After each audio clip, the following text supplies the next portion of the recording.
Hello, students. Welcome to your English class. I am Mrs. Jenny Shah, and today we are going to do first chapter from your supplementary book, A Pact with the Sun. This is a supplementary reader, children. That means this will add value system and instill other moral values into your. So we'll understand these value systems through some stories. The first one we have is A Tale of Two Birds. Look at this diagram, it's so beautiful and pretty. I hope you all like it. I really loved it. It was from one of the students before, and I loved it so much. Okay, so there once lived a bird and her two newborn babies in a forest. They had a nest in a tall shady tree, and there the mother took care of her little ones day and night. One day there was a big storm. There was thunder, lightning, and the wind blew down many trees. The tall tree in which the bird lived also came down. A big, heavy branch hit the nest and killed the bird. Fortunately for the baby birds, the strong wind blew them away to the other side of the forest.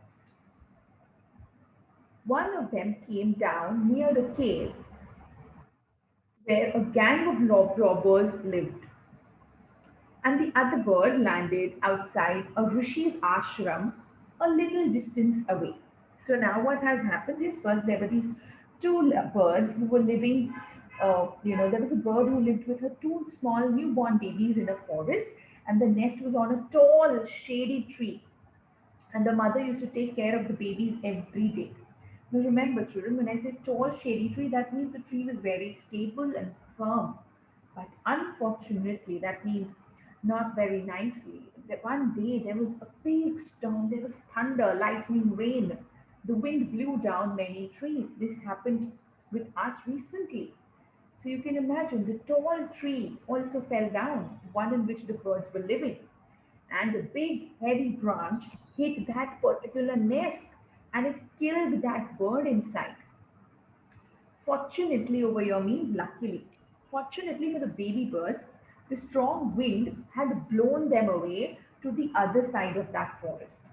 And one of them came down near a cave where a gang of robbers used to live, and the other bird came outside a rishi's ashram, and they were both a little distance away from each other. Days passed, and the baby birds now became big birds. One day, the king of the country came to the forest to hunt. He saw a deer and rode after it. It ran deep into the forest, followed by the king. Soon the king lost his way and didn't know where he was. He rode on for a long time till he came to the other side of the forest.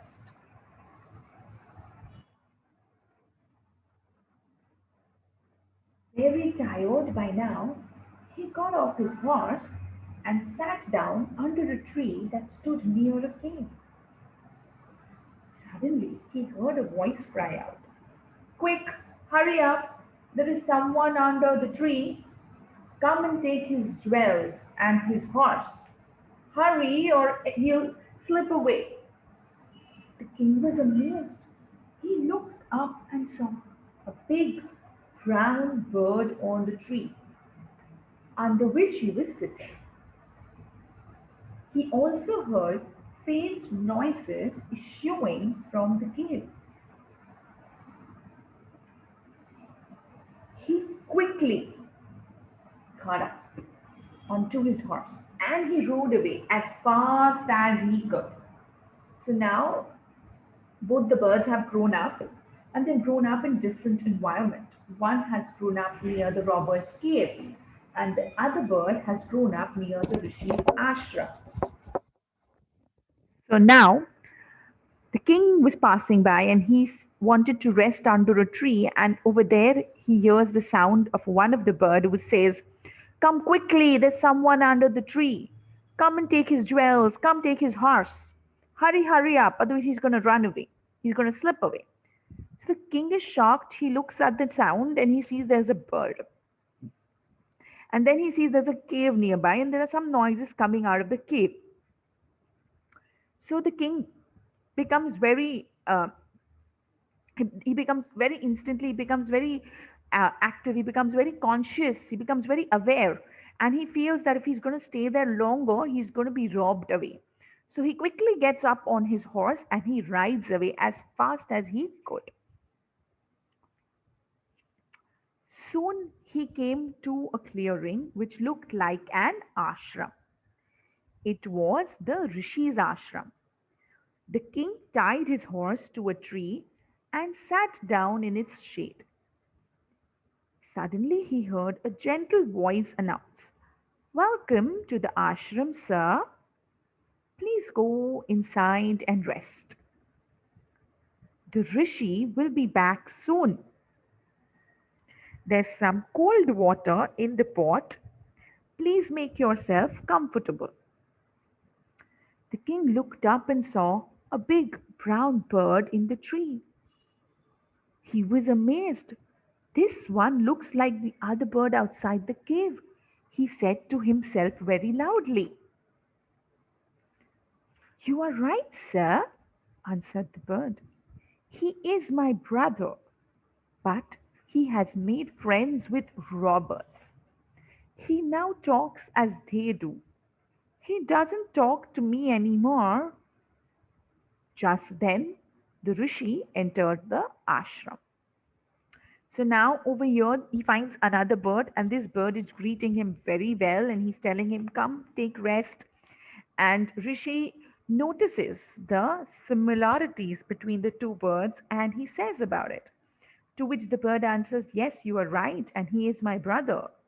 But because he is now friends with robbers, he stopped talking to me." "Welcome, sir," Rishi said to the king. "Please come inside and make yourself at home. You look tired. Rest for a while, then you can share my food." The king told the rishi the story of the two birds and how each one behaved so differently, though they looked so alike. "The forest is full of surprises," he said.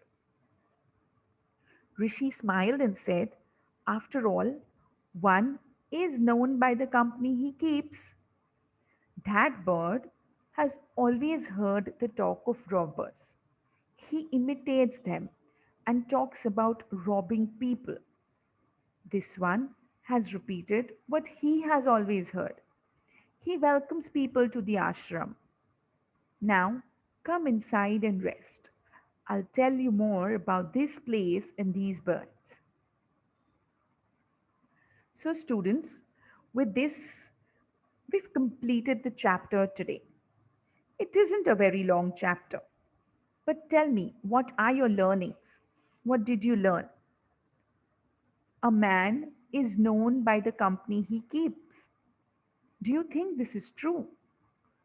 I want you to narrate this story to one of your family members in a short way and discuss the learnings with them.